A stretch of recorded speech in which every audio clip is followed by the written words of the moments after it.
Ahoj, ahoj, ahoj. Ja ťa srdečne vítam pri ďalšom YouTube videjku. Posledné videjko bolo venované téme tmavé noci a ja som sa rozhodla, že v tejto téme že ti pridám ešte jedno videjko. A to ako taký návod na použitie, ako tými tmavými nocmi ísť, ako pracovať s tmavými nocmi a čo všetko ťa v tomto mojom doprovode čaká.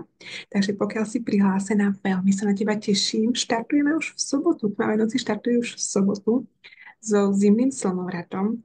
A ak sa chceš ešte prihlásiť, môžeš tak urobiť. Ja ti nechám odkaz v popise, nájdeš ho na Instagrame, takže keď chceš, kľudne sa môžeš ešte prihlásiť.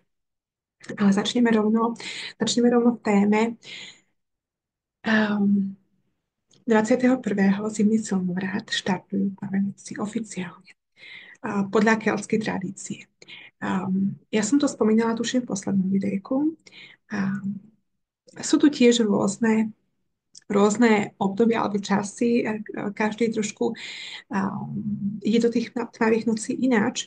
Čiže podľa keľtskej tradície sa začínajú so zimným slnovratom, ale podľa kresťanskej tradície tmavé noci sú posledných 6 dní v starom roku a prvých 6 dní v novom roku.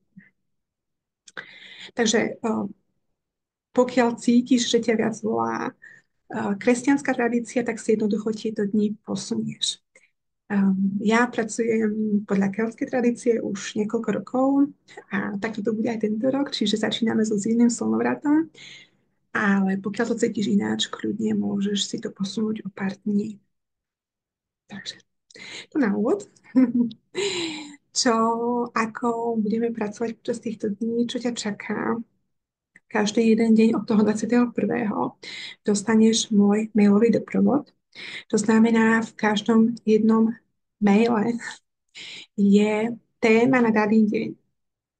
Téma, ktorá ťa bude sprevádzať počas celého dňa, ktorá je aktuálna v tento daný deň a to je naozaj dôležité zobrať si ten čas, dopriať si ten čas, 10-15 minút, pol hodinka, koľko sa ti podarí, koľko času si ochotná tomu venovať, ale naozaj vezmi si pre seba pár minút, pretože toto obdobie je naozaj magické obdobie a pozýva nás k tomu ísť naozaj do nášho vnútra, do nášho srdiečka a spojiť sa s tým, alebo áno, s tým, kým vlastne sme a čo všetko je v nás, čo všetko dokážeme, čo všetko môžeme mať, môžeme žiť v tomto našom 3D svete, na tejto našej planéte Zem. Takže naozaj dopraj si ten čas pre seba počas týchto dní. 15 minút si myslím, že zvládne každá jedna. A ty v každom jednom maile dostaneš návod, ako tento deň pracovať, ako v tento deň pracovať. Takže naozaj prejdi si to, nachystaj si svoj žurnál, nachystaj si svoj zošitok, nejaký blok poznámkový, kde si budeš všetko zapisovať, aby za A si sa mohla k tomu spätne vrátiť potom počas priebehu roka. A za B možno aj potom na konci ako vyhodnotenie alebo vyhodnotenie na konci tmavých nocí, čiže toho 2., 3. januára, kde sa spätne pozrieš a vyhodnotíš si všetko to, čo si zapísala. To je k týmto dňom, čiže každý jeden deň na teba čaká mailový doprovod, ktorý je, kde dostaneš tému dňa, každý jeden deň je venovaný danej téme. Ideme aj do astrológie, trošku do zverokruhu, do archetypov, archetypy ženy, možno bude tam aj odporúčanie piesne, s ktorými môžeš pracovať, ktoré ťa v tento daný deň podporia, môžu podporiť. Okrem toho máme našu Telegram skupinku, tá je už aktívna, takže pokiaľ tam ešte nie si asi prihlásená, pozri si mail, tam nájdeš prístup a všetky informácie. A každý jeden deň v tejto skupinke, okrem toho, že ti slúži na tvoje otázky, ak budeš mať otázočky, na výmenu s ostatnými, tak každý jeden deň tam pridám aj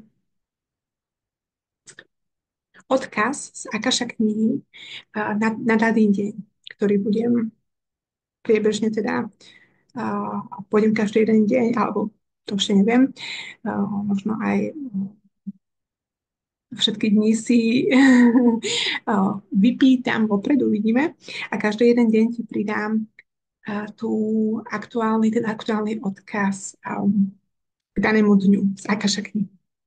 Takže to je úplne nové, aj naša Telegram skupinka je úplne nová, to sme pri poslednom doprovode nemali. Verím, že to oceníš a že ťa to poteší. A Telegram skupinka Akaša a samozrejme v 21. začíname. A predtým, ako začneme, máme tu ešte náš rituál 13 prianí. Tento rituál nepatrí k tým pôvodným rituálom, pretože je to novodobý rituál, ale z môjho pohľadu o to krajší. A keď to tak cítiš, tak choď do toho a naozaj urob si aj tento rituál, ako bude fungovať, ako bude prebiehať 21. Kde začíname, si môžeš na papierik vystrihnúť 13 lístočkov, kde si na každý jeden lístoček napíšeš jedno prianie. Jedno prianie, ktoré by si chcela v tom novom roku splniť, či už materiálne alebo nemateriálne, je to na tebe. A tieto priania, je to zase viacero spôsobov, ako môžeš s nimi pracovať. Dôležité je robiť tento rituál, keď budeš v pohode, keď budeš mať kľud, možno aj v spojení s krátkou meditáciou, aby si sa naozaj ukľudnila, skľudnila, aby si sa dostala do tu a teraz. Spíšeš si tvoje priania, tvoje želania na papieriky a teraz buď môžeš si z týchto 13 želaní, ktoré máš, môžeš si vytiahnuť jeden. A tento jeden, alebo môžeš si ho vytiahnuť na začiatku, alebo na konci, ktorý ti ostane. Každopádne jeden lístoček ti má ostať a tento lístoček s týmto prianím je prianie pre teba, ktoré si ty sama môžeš tento rok, respektíve nasledujúci rok, splniť a dopriať. Takže buď si ho vybereš na začiatku, alebo to bude na konci ten, ktorý ti ostane. To je to jedno želanie. Ostatných 12 želaní, každý jeden deň, ako začíname. Čiže začíname s prvým dňom, s prvou nocou tmavých nocí, si vyťahneš jedno želanie z týchto prianí. A to zasa môžeš choď ako cítiš. Ty si ho môžeš vytiahnuť a môžeš ho zapáliť. S tým symbolicky, že ho odovzdávaš univerzu, odovzdávaš mu životu, odovzdávaš ho vyššej sile, aby sa ti toto prianie splnilo. Tak to necháš. Môžeš sa na neho pozrieť, ktoré to je a zapísať si ho do zošita na tento deň. Už sme si minule povedali, že každý jeden deň je spojený s jedným mesiacom v budúcom roku. Takže ty si môžeš si pozrieť a môžeš si ho k tomuto danému dňu zapísať. A potom ho spáliť. Ak ho nechceš páliť, ja som ho napríklad minulý rok nepálila, tak môj manžel áno, ja nie. Ja som si to jednoducho vyťahla a prilepila to zošitka, tak aby som to nevidela. Ale ty sa môžeš aj pozrieť, aké je to prianie. A ja som potom spätne pozerala, že aké to bolo prianie a ako sa mi splnilo a čo sa udialo v ten daný mesiac. Takže naozaj choď intuitívne. Či si to chceš zapaľovať tieto priania, alebo si chceš nalepiť do zošitka, alebo si ich napíšeš do zošitka. Je to na tebe. Rob, ako cítiš. Takže každý jeden deň si vytiahneš toto jedno prianie, jedno želanie, s ktorým budeš pracovať takto, ako som teda povedala. Buď ho zapálíš, alebo si ho tak môžeš si ho aj prepísať. Ak nechceš, nemusíš ho vôbec si ho písať, ale ja si myslím, že tá zvedavosť je tam dosť veľká. Alebo si ho jednoducho prilepíš do sošity.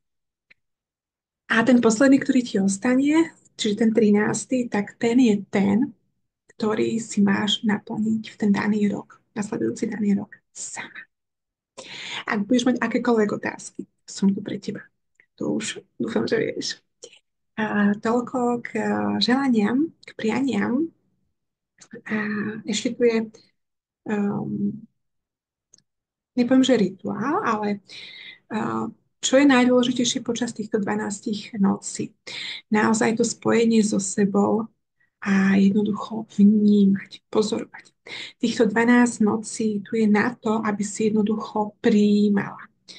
Čiže aj priania, aj nejaké znamenia, ktoré budeš dostávať, aj sny, k tomu sa teraz ešte dostanem, nám slúžia na to jednoducho vnímať, prijať, zapísať a nechať tak. To je tá ženská sila. Neísť do akcie, nehľadať riešenia alebo nezačať rozmýšľať nad tým, čo tento sen teraz znamenal, čo znamená toto. Stop. Jednoducho 12 nocí, 12 dní prijať, vnímať, pozorovať. Decid, nič viac, to je všetko. Ostať v tej ženskej energii, spísať, zapísať a na konci si to všetko vyhodnotíme. Takže naozaj choď do toho s tým, jednoducho vnímaj. Vnímaj, čo ku tebe príde v daný deň. Vnímaj, keď sa stane niečo výnimočné, keď sa stane niečo, s čím si nepočítala. Čokoľvek, kde budeš mať pocit, že OK, jednoducho vnímaj a potom si to zapíš do zošitka, aby si mohla potom spätne reflektovať a pozrieť sa na to, že OK, vyhodnotiť. Takže naozaj poslanka pre teba počas týchto dní a nocí jednoducho prijímať, prijať, prijímať a vnímať, čo sa bude diať. Čiže čokoľvek. Ak v ten daný deň uvidíš možno nejaké zviera a sa ti ukáže 3-krát, 4, 5-krát, viackrát, tak vieš, že to je jasné znamenie, OK, tak si to zapíš. A potom spätne môžeš hľadať a vyhodnocovať, že čo to mohlo byť, alebo čo to bolo. Ale naozaj tých 12 nocí je jednoducho to prijatie a vnímanie. Čiže len si zapíš bez hodnotenia, bez toho, že s tým chceš niečo robiť, jednoducho nechaj plynúť. A s tým súvisia aj sny. Tmavé noci sú spojené aj, neviem ako to nazvať, neviem tomu dať ten správny názov. Nie je to rituál, ale ty si každý jeden deň, respektíve každú jednu noc, ten tvoj zošitok si môžeš pripraviť na tvoj nočný stolík alebo vedľa tvojej postele. A každé ráno, keď sa zobudíš, si zapíšeš ten tvoj sen. Čo sa ti v danú noc snívalo.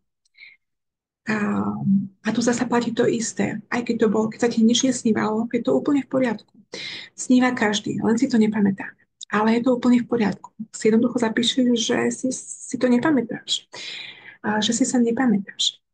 Ideálne je to naozaj hneď po prebudení si ten sen zapísať, pretože ako náhle sa postavíš, zobudíš, ideš niečo robiť, sen ti vyprchá. Takže ako náhle sa zobudíš, zapíš si ten sen, ak si ho pamätáš. Možno otázka, ak sa ti bude snívať niečo zlé, zasa. Nehodnotíme, nevyhodnocujeme. Ty nevieš v daný moment, čo ten sen znamená, čo to znamená, k čomu patrí. Jednoducho si zapíš všetko, čo si pamätáš, zapíš si ten sen a potom spätne si to vyhodnotíme. Ty sa potom môžeš aj spätne vrátiť v danom mesiaci, pretože tu zasa každý ten jeden deň aj so snami sa pripisuje tomu mesiacu v ďalšom roku a môžeš sa potom spätne vrátiť. Keď ten mesiac skončí, tak sa môžeš k tomu vrátiť a pozrieš si, aký sen si mala. A možno tam nájdeš súvislosti, že čo to znamená. Takže naozaj nehodnotiť, jednoducho prijať a vnímať a nechať prúdiť. Takže každý jeden deň, každé jedno ráno, keď sa zobudíš, zapíš si ten sen, čo sa ti snívalo a keď sa ti nesnívalo nič, tak ako som povedala. A, a to je ešte k snom. Takže ja to zahrniem, ja to zahrniem, mám pocit, že trošku utekám, že je to trošku chaotické. Čaká ťa mailový doprovod, kde každý jeden deň dostaneš mail s danou témou, ktorá téma nás počas dňa čaká, čo je dôležité, otázky na reflektovanie pre teba, možno odporúčanie nejakej hudby, uvidíme. A dôležité ešte je v každom jednom dni. To je dôležité. Aby si vedela, čo ťa čaká. Na konci, v každom jednom maile, ti predstavím nejakú moju ponuku. Ak ťa to nezaujíma, je to úplne v poriadku. Bude na konci, čiže to už potom nemusíš čítať. A ak ťa to zaujíma, tak je to pre teba a každý jeden deň ťa čaká nejaká ponuka, alebo niektoré ponuky budú aj pár dní po sebe. Každý jeden deň ťa čaká nejaká moja ponuka. A keď sa rozhodneš ju využiť, tak ja sa teším. A ak nie, tak je to taktiež v poriadku. Ale aby si ešte vedela, čo ťa v tomto maile čaká. Naša Telegram skupinka, ako som povedala, čo ťa v nej čaká. 13 prianí, 13 želaní rituál, ktorý robíme na začiatku. A potom teda každý jeden deň si vyťahneš jedno želanie a sny. Takže zasa naozaj je to aktívna práca počas týchto 12 nocí a vnímaj všetko, čo príde, s kým sa stretneš, koho stretneš, ako máš náladu, v akej energii si, čo sa ti prihodí a tak ďalej a tak ďalej a tak ďalej. Naozaj všetky znamenia, všetko, čo zažiješ, čo je možno iné ako zvyčajne, tak to si všetko zapíš. OK. Ak budeš mať nejaké otázky, ak ti nebude niečo jasné, som tu pre teba, napíš mi do komentárov, napíš mi na Instagram a ja sa teším na každú jednu z vás, s ktorou sa vidíme už v sobotu, respektíve možno už v piatok, uvidím. A teším sa na teba, na tento magický čas. Je to naozaj čas plný zázrakov. Ja práve noci milujem. A teším sa, teším sa na toto obdobie a vidíme sa asi už v novom roku. Uvidíme pre všetky ostatné. Prajem ti krásne, krásne vianočné obdobie. Budúci týždeň to máme Vianoce. A ďakujem za tvoj čas, že si súčasťou tohto môjho YouTube sveta a vidíme sa v novom roku.